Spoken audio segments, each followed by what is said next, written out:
Et dans cette idée, dans mon équipe, moi je travaille sur un sujet particulier, qui est la relation homme-animal.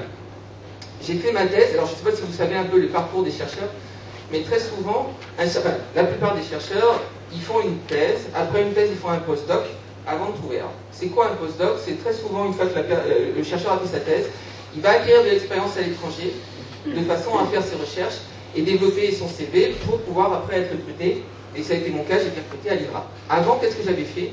J'ai fait une thèse qui a été cofinancée par la Mutualité Sociale Agricole, pour une question, c'était dans les années 90, une question qui était la sécurité des personnes.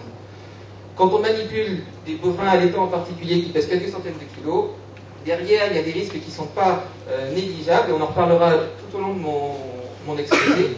Mais derrière, la Mutualité Sociale Agricole, pour diminuer ses coûts d'accident, était très intéressée par avoir des recherches sur le comportement animal et sur la docilité. Après, j'ai fait mon postdoc en Norvège, j'ai travaillé avec des chèvres. Et en fait, si vous voulez voir les différentes espèces avec lesquelles j'ai travaillé, mon animal préféré, c'est la vache allaitante. J'ai beaucoup travaillé avec des aubracs pendant ma thèse, des aubracs qui étaient en plein air intégral. J'ai aussi beaucoup travaillé avec les limousines, parce qu'avec France Limousin Sélection, on a depuis une quinzaine d'années tout un programme sur la docilité des bovins. Est-ce qu'il y a une héritabilité? Est-ce qu'il y a une génétique de cette docilité? Est-ce qu'on peut améliorer les choses? Alors, je ne sais pas si vous connaissez la réputation de la race limousine, mais quelque part, dans toutes les races en France, beaucoup de gens disent que la limousine est celle qui est la plus vive. Et derrière, on aura peut-être l'occasion après d'en discuter pourquoi la limousine a-t-elle acquis cette réputation-là. Mais toujours est-il que ça a entraîné des rapports très étroits entre la recherche et France Limousin Sélection, et derrière tout un programme d'études, voire de sélection des animaux en fonction de la docilité. Et puis j'ai travaillé avec des moutons. J'ai travaillé par jour parce que tout seul où l'homme a besoin de veaux pour travailler. Alors je vais commencer, j'étais par exemple en Italie. Ça c'est le sud de l'Italie.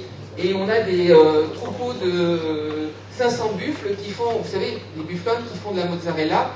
J'y étais il y a 2 ans. 1 litre de lait payé au producteur, c'était 1,50 €. Pour vous donner une idée, que la mozzarella d'AOC, c'est de l'or. À tel point qu'ils utilisent de l'ocytocine pour récupérer le lait résiduel que la vache ne donne pas, enfin que la buffle ne donne pas, pour différentes raisons qu'on pourra discuter.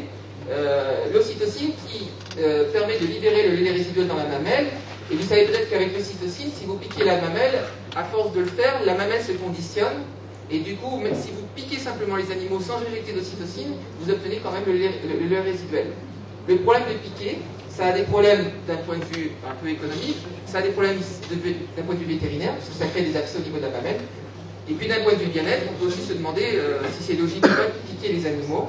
C'est d'autant plus vrai d'un point de vue bien-être animal qu'il y a eu des études très très récentes qui montrent que tous les éleveurs, si vous prenez une étude sur une trentaine d'éleveurs en Italie, et que vous demandez est-ce que vous pratiquez ou pas cette histoire d'ocytocine, vous avez une très grande variabilité. Il y en a qui le font, il y en a qui ne le font pas, alors qu'a priori ils ont les mêmes animaux. Et une des raisons qui explique l'utilisation ou pas d'ocytocine, c'est pas les vaches qu'ils ont, mais c'est en fait la relation homme-animal et le fait que les animaux aient plus ou moins peur de l'homme en fonction des fermes. On peut supprimer l'utilisation d'ocytocine si la relation homme-animal est meilleure. Je vais avoir l'occasion d'en discuter, mais c'est vraiment un point essentiel dans cette histoire. Si ça vous intéresse, on pourrait en rediscuter. Un point intéressant aussi d'un point de vue bien-être, ce sont des animaux en zéro pâturage, toute l'année.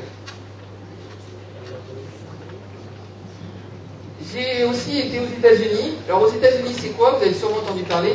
Il paraît qu'il y a un feedlot où il y a 1 million de bestiaux en train de se faire engraisser. Et je vous ai montré les camions à gauche en train de donner l'alimentation.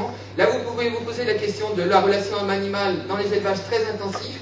Parce que, imaginez, nourrir 1 million d'animaux sur un espace qui fait, enfin je ne sais pas combien ça fait d'hectares, et la façon dont c'est fait de façon très industrialisée, ça interpelle par rapport à nos conditions.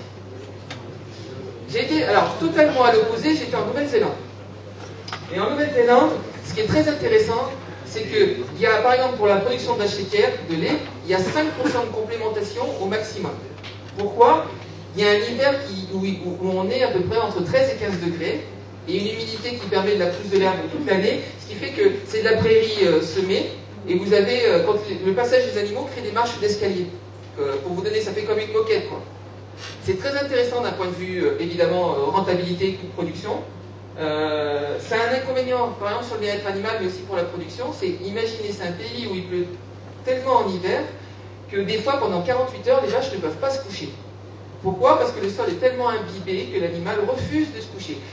Alors, d'un point de vue bien-être, évidemment, la question est évidente, mais d'un point de vue production, vous imaginez la fatigue que les animaux peuvent avoir, et du coup, derrière, ça a nécessairement des conséquences en matière de production.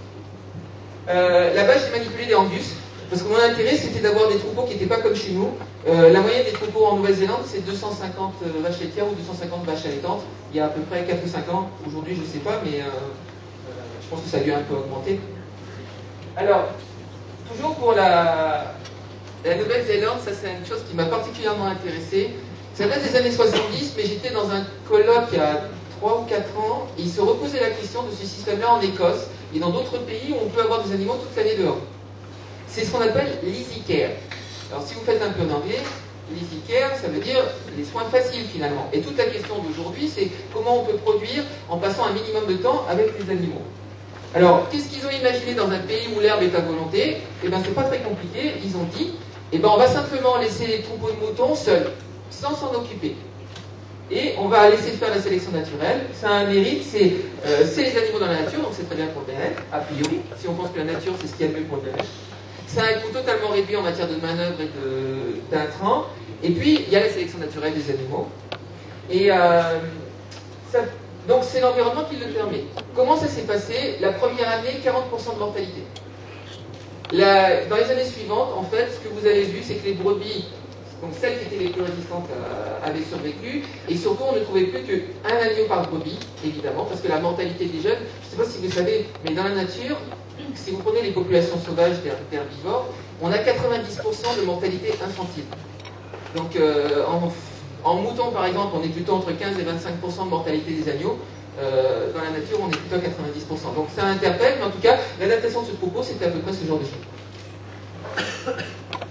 La question, c'est quoi l'élevage?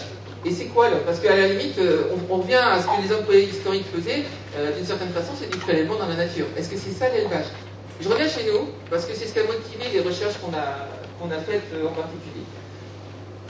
Quelques statistiques. Dans les années 70, on pouvait dire qu'on avait à peu près une dizaine de vaches allaitantes par personne, avec des animaux qui étaient en élevage traditionnel, des vaches à la tâche, et ce 2 tétés par jour dont j'ai parlé tout à l'heure.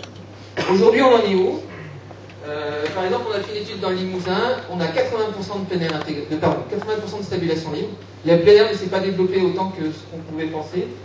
Et on a des animaux qui sont en liberté, ça veut dire quoi? C'est qu'on n'a plus ces contacts avec les veaux, puisque les veaux, ils restent en permanence avec la mer. Il n'y a plus ce 2 tétés par jour dont j'ai parlé tout à l'heure.